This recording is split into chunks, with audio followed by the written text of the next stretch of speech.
Have you ever met one of those people who just can't be stopped? It's like they're unstoppable. Yeah, I have. Me too. What's their mystique? Nothing stops these people. Don't stop. Welcome to Mission Unstoppable with Coach Frankie Picasso. You're about to meet some of the most amazing people. Stop. Don't stop. They've accomplished their goals despite insurmountable odds. They beat adversity, physical hardship, and traumatic events, and emerged triumphantly. They're people just like you and me, and they're winners. Are you unstoppable? Here's Frankie to show you how. Well, welcome. I am the Unstoppable Coach Frankie Picasso, and you are on Mission Unstoppable Radio. I've been gone for a few weeks. I hope you've enjoyed the shows, but I'm back and I'm raring to go, and I have a fantastic guest for you today. We are going on a Mission Unstoppable with a mom who turned the tragic loss of her child from a rare form of brain cancer called diffuse intrinsic pontine gliomas, or DIPG for short. Janet Demeter is not only one of the most beautiful, courageous, and determined of women, but she is also one of the most generous. When Janet's son Jack succumbed to his cancer, she was determined to create a positive outcome of such a horrendous experience. And in doing so, Janet founded an organization named after her son called Jack's Angels. Her goal is to raise and keep awareness on DIPG and raise funds with the hope that one day, with the spotlight continually shining bright on this disease, along with her own experiences, that researchers, investors, and pharma will be moved to find solutions for all the children afflicted. Because currently parents of children with DIPG are told there are no solutions or options. The numbers just aren't great enough for research investors. Well, Janet doesn't want any child to be just a number. Let's meet this incredible woman together to learn more about her story, Jack's story, and what we can do to help her cause. Please welcome Janet. Hi, Janet. Welcome to the show. Hi, Frankie. Thanks for having me. I'm so happy to have you. You are just such an extraordinary woman. Where does your strength come from? Oh my gosh. Not for me. I say that, I think we all have that place inside where we can be touched by that force that sent us here. And I give any credit to my, any successes that I've seemingly had to that. Absolutely. It's interesting that you say that because I was in a horrific accident myself, and people always say, how did you become unstoppable? How did you get through that? And it really is. I always say, you just never know what you have until the time comes. You don't know how strong you'll be. People go, oh, I could never do that. They look at you and go, I could never do that. And yet they don't know, do they? They don't know what they're able or capable of doing. So let's talk a little bit about Janet. Janet, growing up, how was it for you? Where did you grow up? I grew up upstate New York in a little town called Binghamton. Okay. I spent most of my childhood there, and I have very fond memories of Binghamton. And my parents are both musicians and educators, so we basically followed my father's string quartet.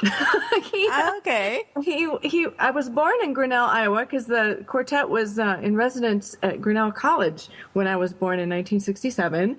And then I don't really remember very much. We were 2 when I moved to Binghamton, New York. But so I experienced lots of concerts, lots of cocktail parties. Yeah. We'd go to San Francisco every summer. During one point, there was like 7 years where every summer we went because they had a conservatory that they did. Oh. But what did your mom play? She's a pianist in music theory. That she got her master's in music theory and has taught. She just has this gift for teaching children. She loves folk music. She studied Kodai for many years and incorporated all those into her teaching, which I was a very, I was a lucky recipient. Right. And what did you pick up? Which instrument did you decide to play, or how many? I loved to sing. For whatever reason, I was kind of I'm a very shy person originally. Anyway, if I'm outgoing now, it's just out of necessity, really, and it's way out of my comfort zone. But as a child, I was very shy, and everything was really kind of about my brother. I mean, my parents didn't plan it that way or intend it that way, but that's just the way it was. Everything that we did or chose to do after a certain point in time was really, without intending it that way. That's just how it was. And so I felt, I kind of grew up feeling like I really was kind of an attaché, just kind of a side part of the package, a sideshow, right? A sideshow that didn't want to be seen. Oh, you're the second actor to say that to me. Really? Yeah. I had someone on a few weeks ago, and she goes, "I'm very shy." But you love to be center stage, and it's a dichotomy that's kind of interesting. So you sing. That's your instrument, your voice. I love singing, yes, and nice. I haven't focused on it for a while, but every now and then I pick it up and like, what? Why haven't I been doing this? Makes me feel so good. I love singing and I love acting. Mm-hmm. So that's pretty much my, I did a lot of acting in college and loved it, that sort of thing. You went to Wellesley, right? Yes. To Wellesley College? Okay. And was that your major, acting? It wasn't. I wish it had been, to be honest. I was one of those people that I had no idea really. I was just terrified before going to school because I felt like I should know what my direction was going to be. Me too. And I was one of those. Yeah, right? I mean, I was one that really should have taken a year. Some kids shouldn't, they just don't want to commit, right? But I was one of those that I really ought to, to get more centered. You know what? I always say that college is wasted on the young sometimes. It is. It'd be good to go at 30 sometime. I know. I would love to go, but I can't afford it right now. I know. I hear you. And you were an equestrian too. I did that too. I loved it. What did you do? Jumping and dressage? What did you do? Yes, I was like the pony hunter, children's hunter girl. I did it until I was 15. I loved it. It was everything to me. And I had this horse named Crusader. Oh, nice. Awesome. We did most of our showing, though, out in the Seattle area because our family moved to Seattle. And I'm so dating myself every minute here. But 1980, we moved out there. That was for my first year of high school. Oh, wow. So I see you're young. You're young. I know, right? Whatever. Mount St. Helens Blue, actually. Really? When you were there? Right before we moved. So we drove across, I-90 there across the United States, and when we headed into Washington State, it was just ash. It was ash everywhere. Wow. It was crazy. Just nuts. But of course, it's cleaned up a bit since then. But yeah. My brother-in-law has a place up there, and direct sight line of Mount St. Helens, and he painted a picture for us. It's actually in my living room here. Oh wow! So before it blew, I heard it was just gorgeous, and it was like too perfect. Isn't that something? Wow! So you have got around the country. Yeah. More places. And I was reading your bio, and it said that you had some health concerns growing up. Can you talk about that? Yes. Actually, I think it's really important because these kind of health concerns, I had mental health concerns, and they don't get addressed with the same kind of seriousness. There's more of a moral, attachment or stigma to them, and it really ought not be. But I had some pretty severe emotional disorders. I had an eating disorder, which was dreadful. I feel lucky to have survived it. And so I wasn't, it kind of developed through high school, and I really had to fight to make it through college without just completely losing it. I felt like each semester it got a little harder, and my eating disorder and my depression, anxiety took like 80% of my mental life. So it was hard. It was hard to get through, and those kind of eating disorders, bulimia especially, is terrible, is really hard on your body as well. And I spent really my 20s and early 30s in and out of hospitals. Wow. It was not great, but... well, they say it afflicts the smart girls. Well, yeah, it's all feeling about self. There's a lot of self-hatred and our why would you hate yourself? I mean, you look at yourself and you're like, oh, stunning. So what was going on in your head? It is important to address it. I don't know. I think some of it had to do with, unfortunate things that, can happen in any family. It's just things that the way I reacted to it. I know my parents did the very best they could, and they did. I love my parents very much, but they were both somewhat self-involved, and everything seemed to revolve around my brother, and I didn't have a lot of self-worth as a girl, as a woman, even though I would hear the lip service was, oh, you can do anything, you're so talented, but I never really felt that backup. I never felt guided. I felt pretty much on my own. So it was just that I was kind of I felt like a borderline person. So that cliche you mentioned. Yeah, it's just taken me a while. It's taken me a long time to grow up. I don't know how to put it any better than that. Yeah, no, I understand that.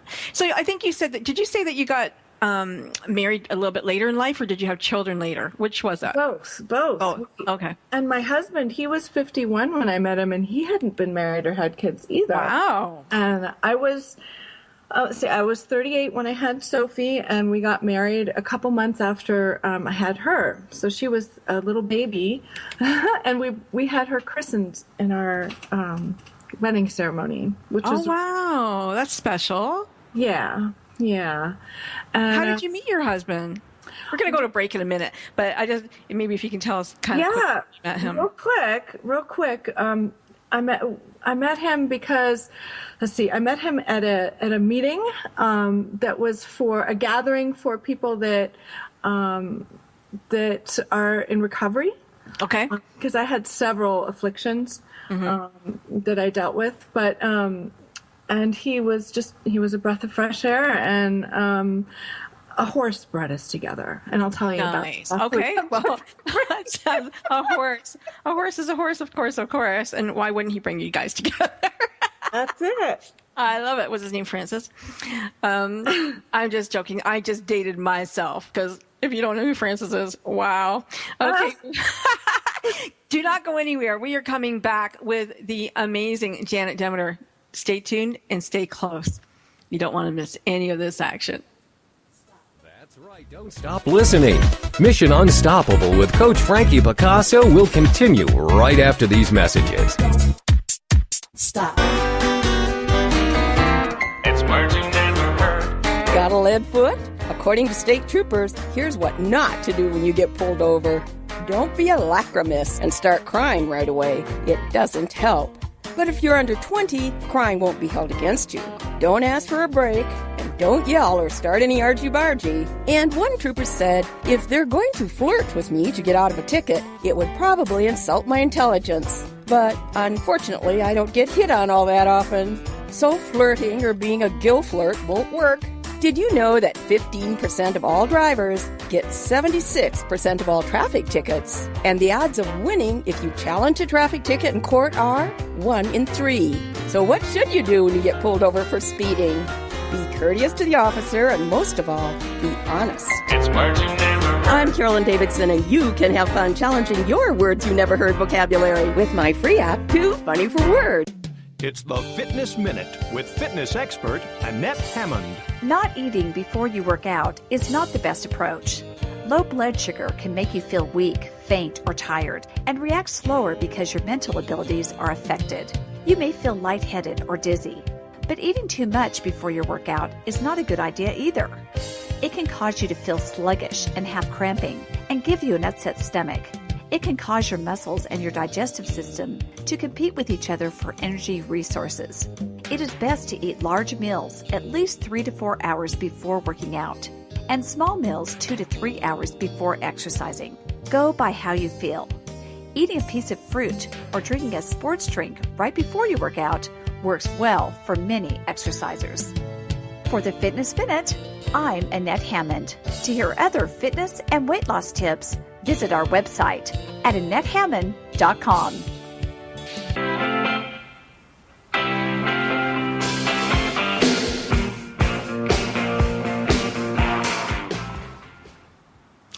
And we're back on Mission Unstoppable. I am your host, Frankie Picasso, and we're here with the indomitable Janet Demeter, who I want to just mention once again how brave she is and courageous, to not only talk about her own history, which, can be embarrassing for some, or it can, but wow.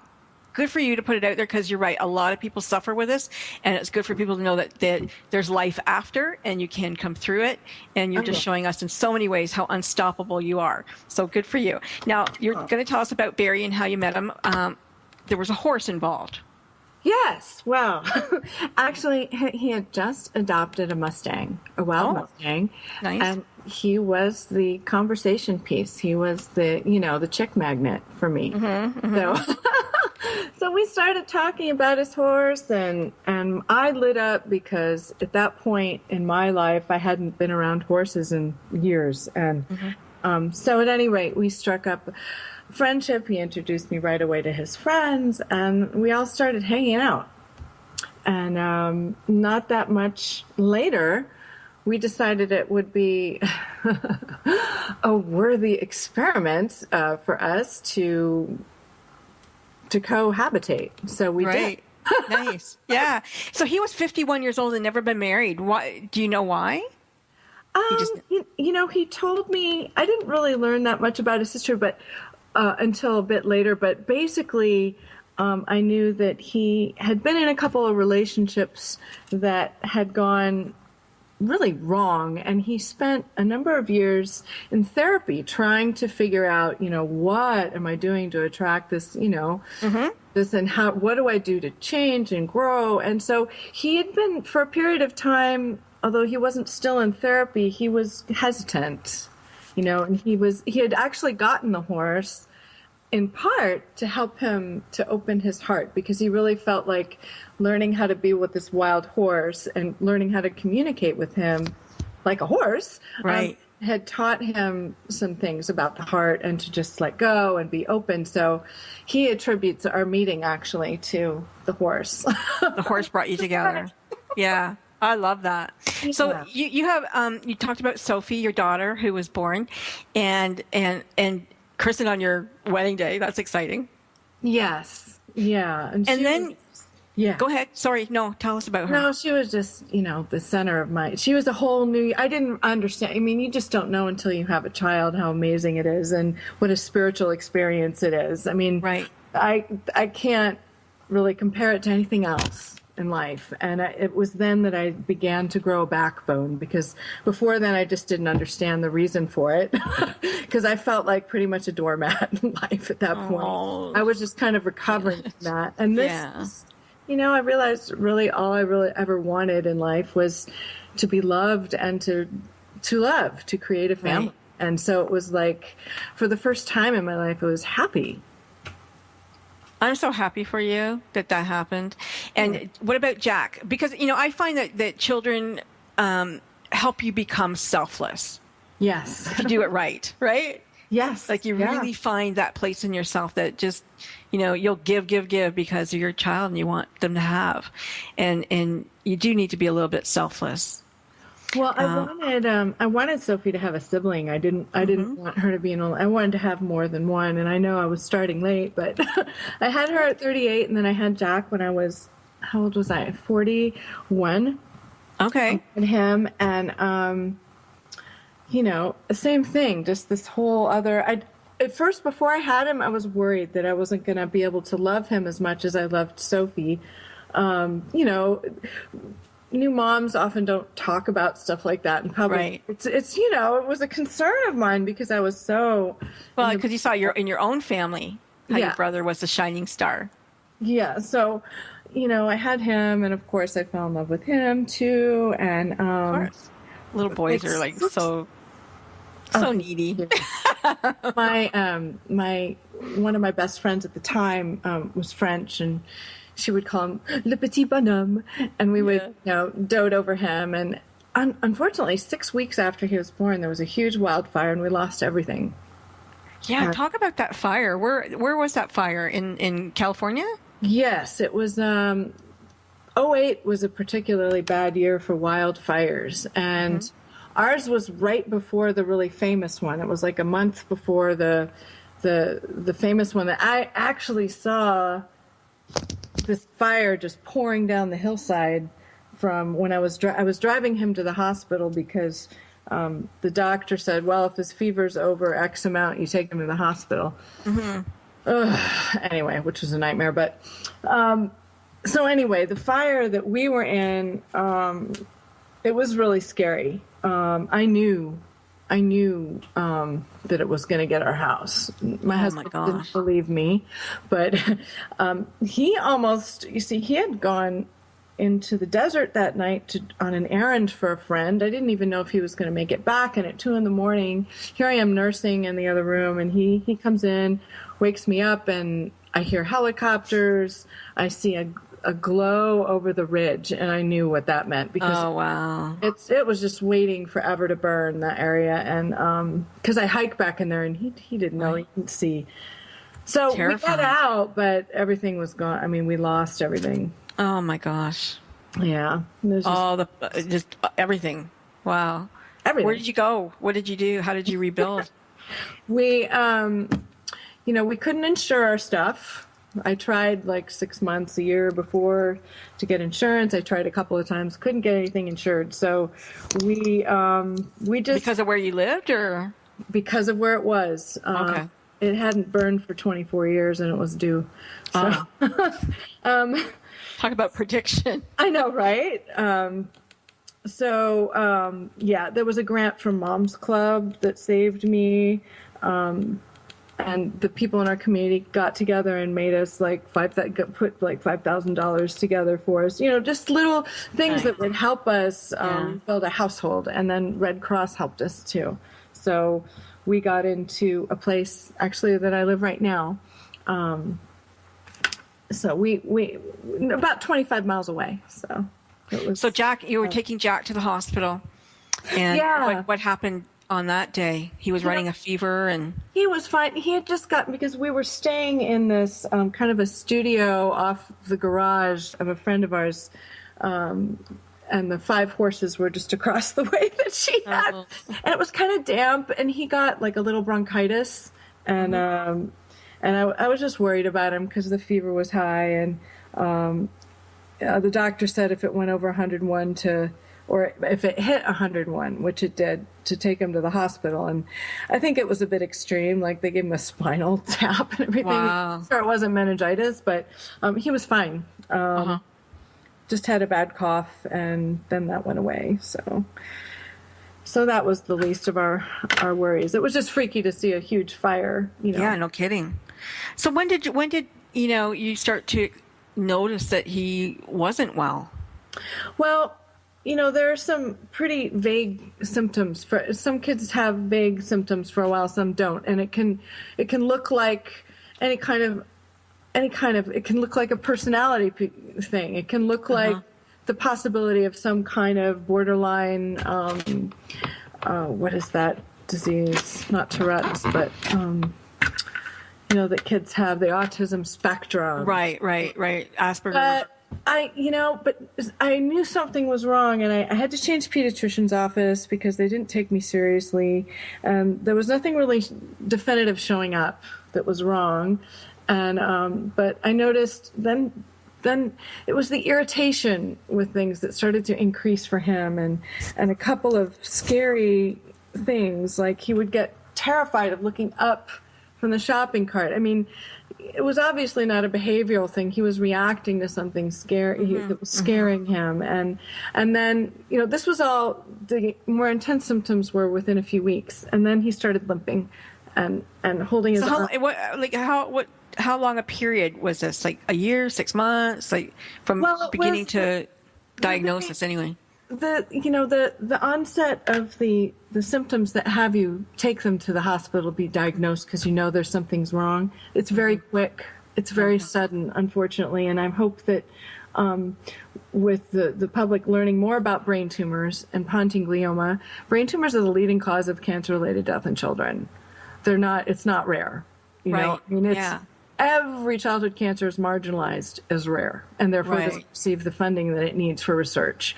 But, and DIPG is the second most common one, and it's constantly, you see the tag very rare brain tumor, where it's a common brain tumor. It's just the word rare is used over and over and over again, I think, to a certain extent, to justify the lack of attention for 40 years. Wow. So it's been around. There's about 300 children, roughly, every year that get it, and are told, oh, they're going to die. We have nothing for you because it's not a worthy enough investment. Where, what happened to No Child Left Behind? What happened to No Man Left Behind? we're not extending that to our children with cancer. And so, if it were... Do you think, let me ask you the $60 million question. Do you think that there's a cure for cancer? It's just a matter of our making it a priority. It made me really happy to hear about Moonshot until I realized, it's going to be business as usual when it comes to our kids.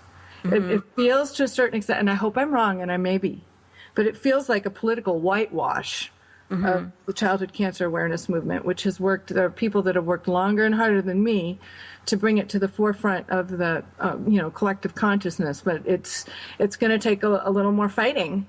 And I'm a little more cynical than you. I really feel that there is a cure for cancer. Oh, and that there's no money in it, or that they don't want to lose all the money. No.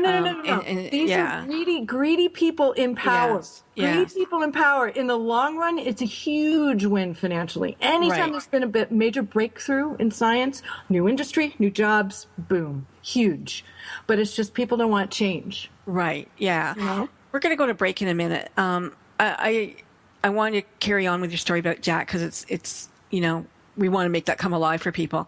Just before we go to break, though, there was I saw a show the other day, a documentary about these doctors using HIV to cure cancer. And they did it in children, and it was absolutely phenomenal, and worked really well. It was pretty incredible. Yeah, some people are really trying, and others, like you said, it's just a money game.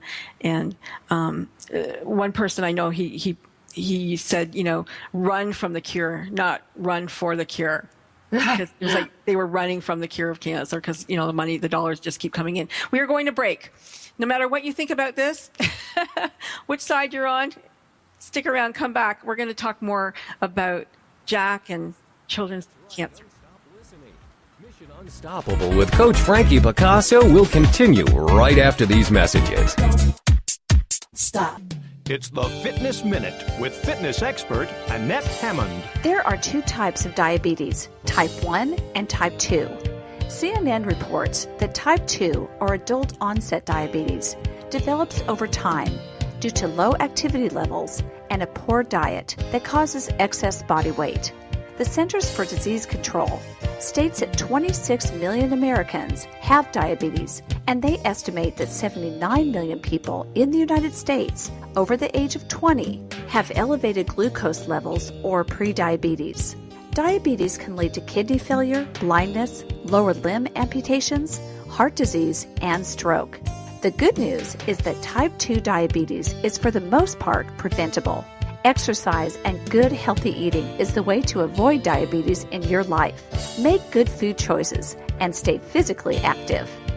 For the Fitness Minute, I'm Annette Hammond. It's words you never heard. A new study finds the happiest couples sleep the closest together, as in less than an inch apart. A survey of 1,000 couples found that 86% of those who kept such close perimeters reported they were satisfied with their relationship. Only 66% of couples who slept 30 inches apart or more reported being completely happy in their marriage. What's the word for getting up on the wrong side of the bed? Metutalipia. Another predictor of relationship happiness is touch. While 94% of couples who made physical contact throughout the night reported a happy relationship, just 68% of couples who kept their distance did the same. What's the word for the semi-conscious state between sleep and wakefulness? Hypnopompic. It's words you never heard. I'm Carolyn Davidson, and you can have fun challenging your words you never heard vocabulary with my free app, Too Funny for Words.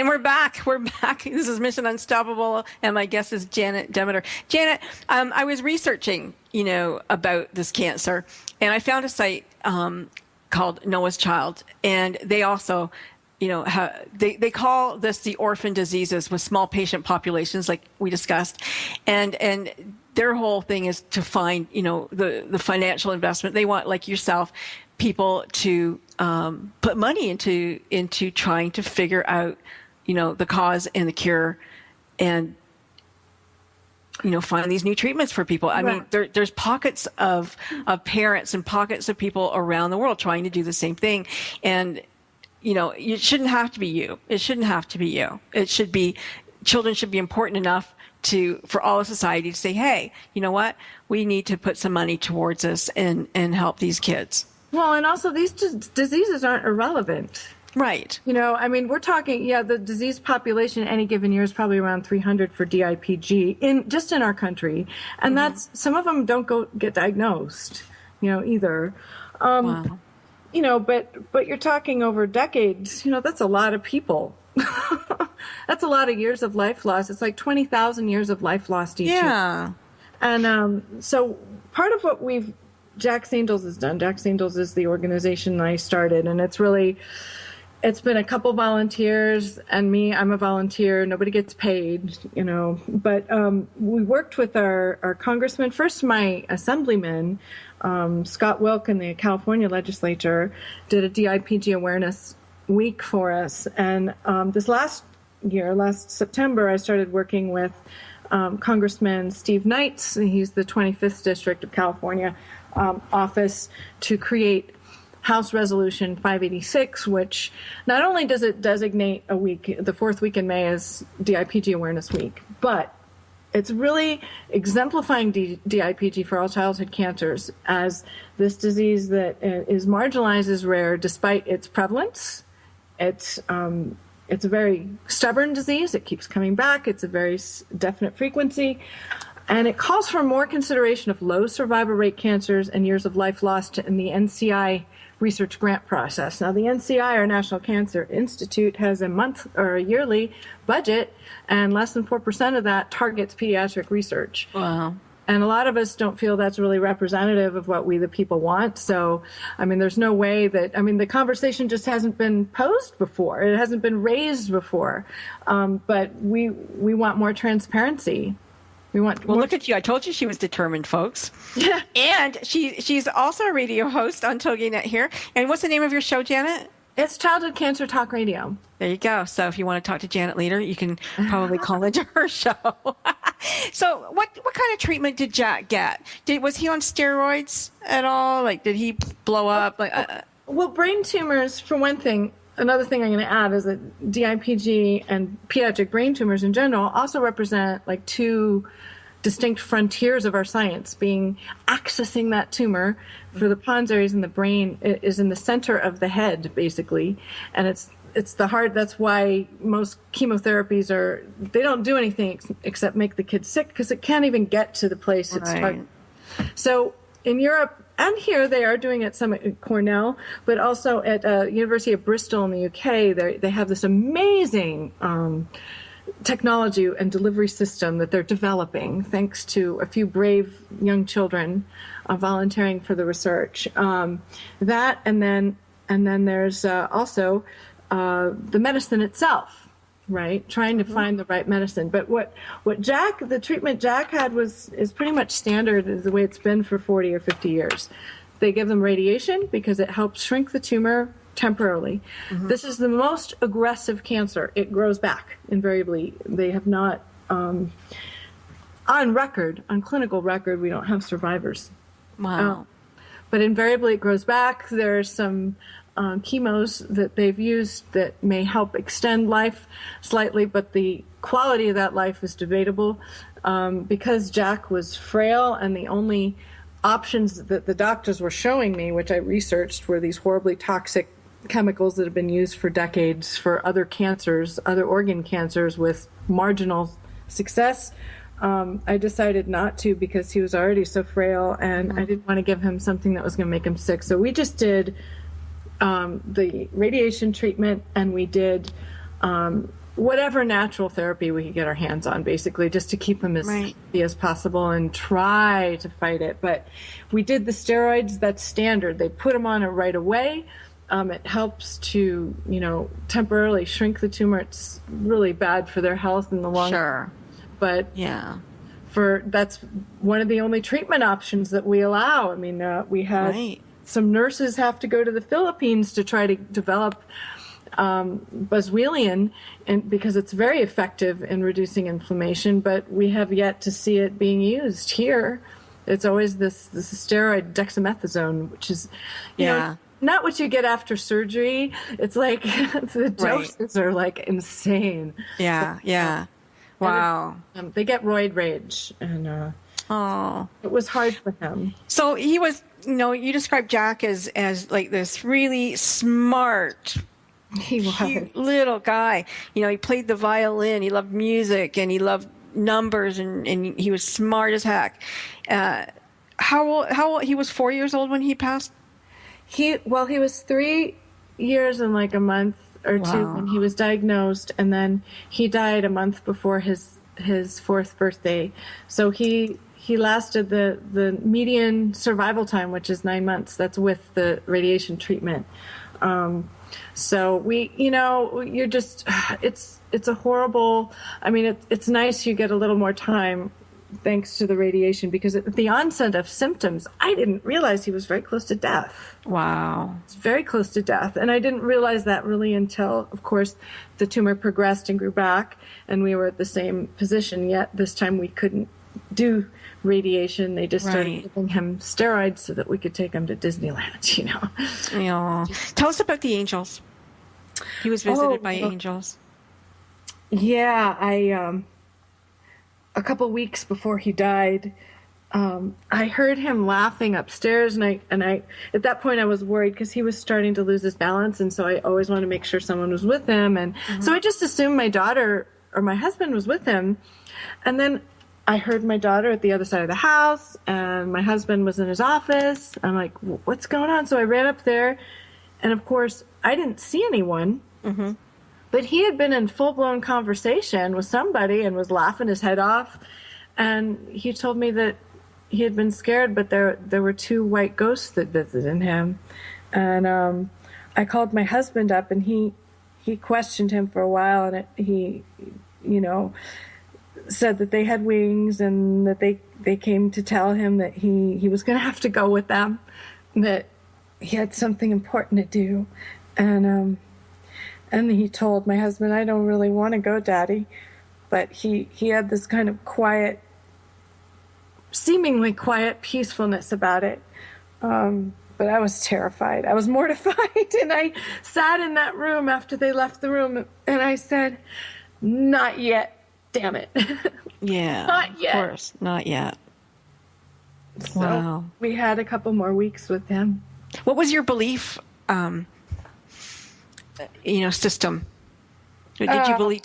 Were you religious? Did you believe in angels? Did you believe in the afterlife, spirituality? I believe all of those things definitely have their place. I'm not super religious. I was raised Episcopalian. That's the Anglican Church, and that's still close to my heart. But it always had its own symbolic meaning for me. I believe that any religion is really designed to help one come to have their own spiritual experience, and it's always, unfortunately, with large groups, oftentimes just this dogmatic, fear-mongering, power over my way's better than your way thing so much. Right. And that's not true of all religious people. I mean, I look to many religious people as being examples of, living with purpose and happiness and a sense of truth. But I believe that they were angels, and that they had, thank God, that he was having an experience that would be hopefully seamless, at least to a certain extent. And I was not an acceptance of it. It just took me a while. I mean, when you think about it now, I mean, okay, when you thought about it then, they're coming to take my child, no way. But at the same time, you knew that he was going to pass on. And was there any comfort to know that, that they were here and they were going to look after him, and they made him laugh, and Yes. he thought that was okay. Yes, and the Jack's Angels was in part, I mean, I don't ever say this, but it was in part named for them. It was more on a three-dimensional plane reality level. It was named for all those people that helped us. There were so many people that came and helped us, and so it was just my way. Making the organization was my way of giving back to the world. Really, Was that something? Was that new for you? What the? I'd never formed a nonprofit or run anything. I'd had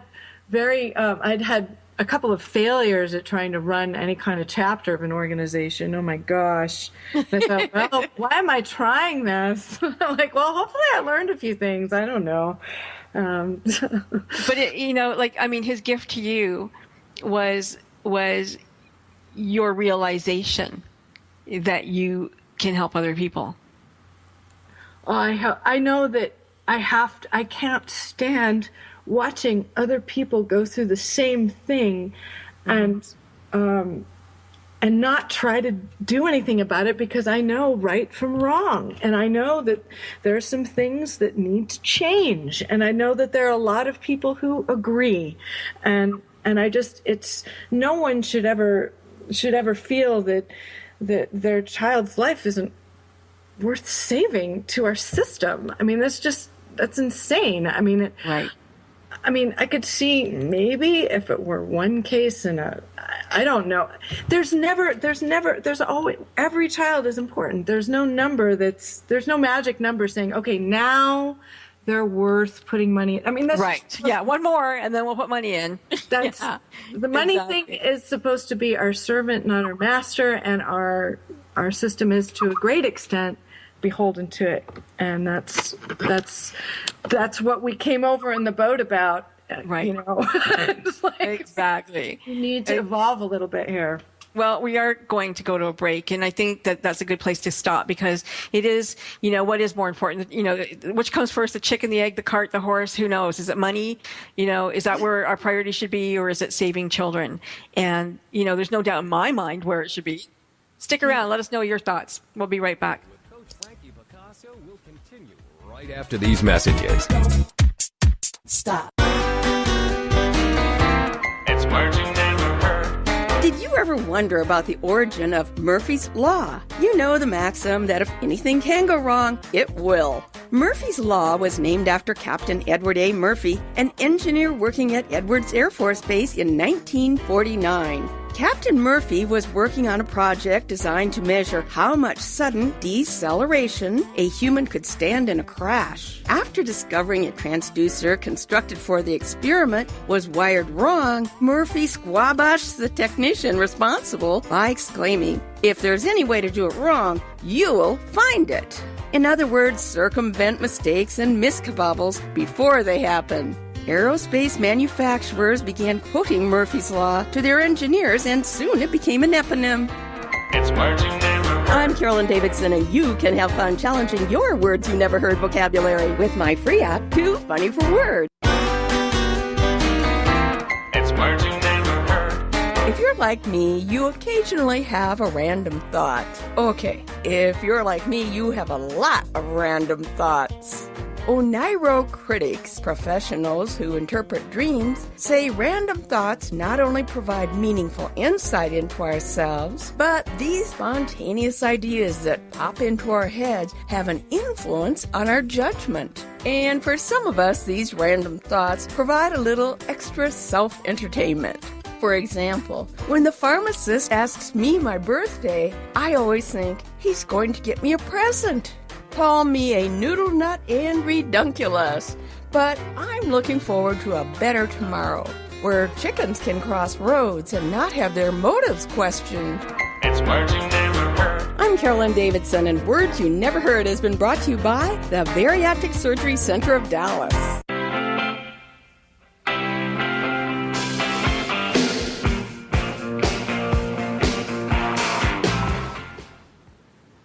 And we're back. You're listening to Mission Unstoppable Radio. I am your host, Frankie Picasso. My guest is Janet Demeter, and we're speaking about her son, Jack, who passed from a brain cancer called DIPG. Just off break, we were talking about spirituality and religion, and depending upon what your thoughts are, those who are spiritual oftentimes believe that there is an afterlife and that there is a before life, and in the before life we get to choose our parents, we choose our experience, we choose who we're going to be in not every experience, but what we're here to learn, our learning path. And I said to Janet that Jack must have been a very good friend of hers to volunteer to be her son and leave that early, but leave her with a great gift. And your response was?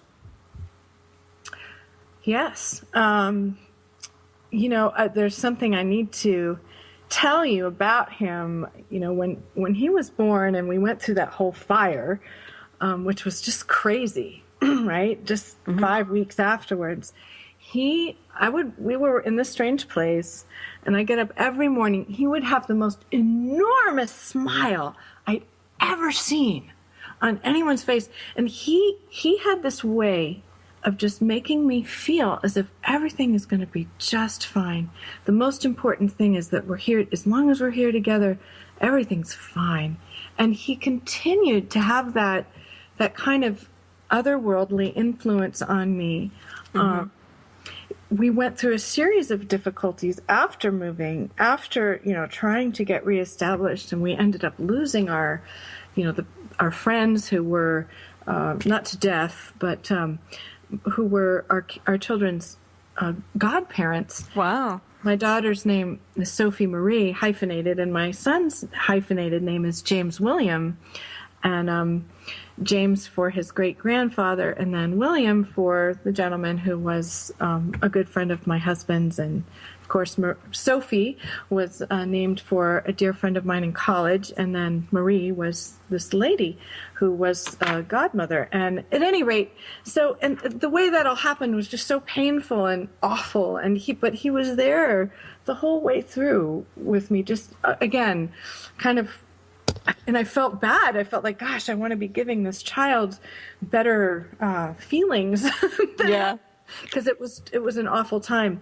And then when he died, his funeral, which was, we committed his body to ash, that morning when I woke up, blasting in my head was "What a Wonderful World" with Louis Armstrong. And right. The first time I ever heard that, I was in a treatment center. Remember, I told you in my 20s I was in a hospital. Yeah. I was suicidal for years at a time. And I remember when I first heard that song, I was like, yes, that's the way it's supposed to be. So that when I heard that song blasting in my head, not from an outer source, but within, and I felt that feeling, I knew that he had been watching over me all the time. Mm-hmm. And I don't know what the final issue is or the importance of my life. I mean, I'm trying to get this legislation through and all this other stuff, and I don't even know what I'm doing half the time. I'm just fighting for these kids to be heard. I wear angel wings with ribbons for the children who have died, and I go to Capitol Hill that way to my meetings because it's like, damn it, these kids are why I'm here. And I might look like a freak. I'm not cute anymore. I'm almost 50. So, the angel outfit, whatever. But it's to prove a point. These kids are dead. They don't have a voice, and all these, they're kids literally on death row right now. DIPG is like cancer's death row. Right. And look at you, though, Janet. Look at you. The shy girl who doesn't want to get up and speak in front of people, who doesn't want to be seen, who had her own problems, is now, the angel for all of these children who are on death row. You are their voice. You are the one fighting the good fight. Well, I hope to be. I hope to help. Well, you are. Look at your website. Your website, JacksAngelsFoundations.com. Go there, folks. JacksAngelsFoundations with the S's.com. No S on foundation. Okay. It's either jacksangels.org, which forwards to. There you go. It's even better. Jacks Angels Foundation. Well, go there, jacksangelsfoundation.org. Go there and you can read the story. You can read what she's up to because you're about to put on an amazing relay. Oh, yeah, an 8-hour relay. Wow. Well, That's it's, cool. the relay came about, the what we're trying to benefit is this really cool research project from a new nonprofit biotech company called CCTDI, the Children's Cancer Therapy Development Institute. And I actually had these two gentlemen who founded it on my show, Childhood Cancer Talk Radio, and I was just so taken with them and their commitment to our kids. Nice. I mean, the scientific director left a cushy job at university and was a top NCI researcher. He and my friend Jonathan Agan, who's one of our country's best advocates for kids in Washington, they founded this company, and in their first year had 2 therapies to submit to the FDA for approval, whereas in the last 30 years we've only had 2 released for kids. Wow. So they're on it, and this is a DIPG research project that actually is trying to save time for them. And on one microchip, and the tech has been overseen by a former VP of Intel, and they're working with the Oregon Institute of Technology kids as well on it. And this one chip is going to test through its incredible design the efficacy of 12 different promising medicines and find the right combination of 2 in the period of 3 days after insertion. So basically the project we're supporting with the Relay for Jack, which is May 28th at the beautiful Vasquez Rocks in Southern California, Agua Dulce. It's an all-day relay. People can run or walk as far or short as they want at relayforjack.org. There's more information. But this relay is set up so that all the proceeds will benefit this project, which needs $75,000 to get to the next level. And so what's the minimum donation? Is just whatever you want, or is there a minimum donation? Whatever. I mean, people can donate whatever they want. If insofar as participation, there's different amounts for, like, all kids are like $10. So sure. The point is to get as many kids together so they can do it and feel like they're helping these kids on death row, because they are. And then adult can be, if you're under 5 miles, it's like $30. If it's under 15 miles or under, $50. And to go ultra distance, it's $85. Wow. And we can go to your site, jackangelsfoundations.org, and we can donate on the site. You can sign up on the site. Yes, well, there's a link at go to Relay for Jack, and that's all written out, the words, relayforjack.org, and that'll take you to an information page from where you can register, you can donate, you can do any of those things. And also just going to our main site at jacksangels.org, look at the advocacy page, because we're celebrating HRES 586, because that is the first ever National DIPG Awareness Week. Although it may not get all the signatures by that point. Right. We're That's my twin's birthday, actually. Is it really? Yeah. Aw. Yeah. I want to ask you about before you go, because we don't have too much time. But how's your daughter doing? How's your family doing? Well, you know what? We're very fortunate. My husband and I think it's because we got together later in life and kind of knew what we were about pretty solidly at that point. Our marriage is doing well, and my daughter Sophie, you know what? I got to say this. It's the hardest on the siblings. Sure. It's awful for the parents, but to see their parents suffering and to be suffering themselves and to go through all the survivor guilt, or when you're a child, you're always wondering how you cause things, right? Right. So it's hardest on them, and I can't give thanks enough to organizations that are dedicated to helping the siblings. There's just not enough grief support for kids. We're lucky to have a group in our area, and Jack's Angels is looking to help start a play group for kids who have had a major loss like that. Awesome. Yeah, I had a girl on not too long ago on my show who was a play therapist, a grief play therapist, and it sounded amazing. And I looked it up and I thought I'd like to do that. That'd be fun. Yeah, right. Yeah, it's not a nice thing, but it would be kind of a great job to do, to have that and help these children, because you're right, they're left behind in some ways. You have to deal with yourself and your loss. And it's difficult to think about, your other child who's going through that too. And she's worrying about mommy and how can she make mommy happy again and all of those things. Well, and also the period before the death. I mean, the child who's dying gets all the attention. Right. There's no easy way around any of it. And so the kids need support, more support. But you know what, you guys, maybe it was your age. I don't know, Janet, but no, truly. But so many families split up after something like this. I know that you really do have a lot to teach people, a lot. Beyond just raising the money for this disease, how to get through the death of a child in a family intact. What can your families do to, stay together and the children that are left behind? What can you do for those children? So I think that there's a lot, that you can incorporate and give to people. I'm hoping so. I mean, I have had a couple of writing projects in the works for a while, but they've been on hold because I've been so busy trying to make all this other stuff happen. But I think people just need to be very clear on what's most important to them, because until they can do that and be able to share that and decide with another person whether that matches or not, right, it's going to be hell.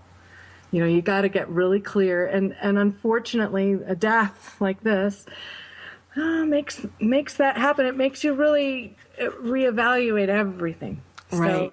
So we have like just less than a minute on the show, Janet. And first of all, let me thank you so much for coming on and telling your story. Thank you so much for your honesty and your courage to talk about everything out and openly. It's just amazing. There's 30 seconds. Thanks for having me. Oh, it really was my pleasure. And thank you so much for coming on. If you're listening, please go to Jack's Angels Foundation.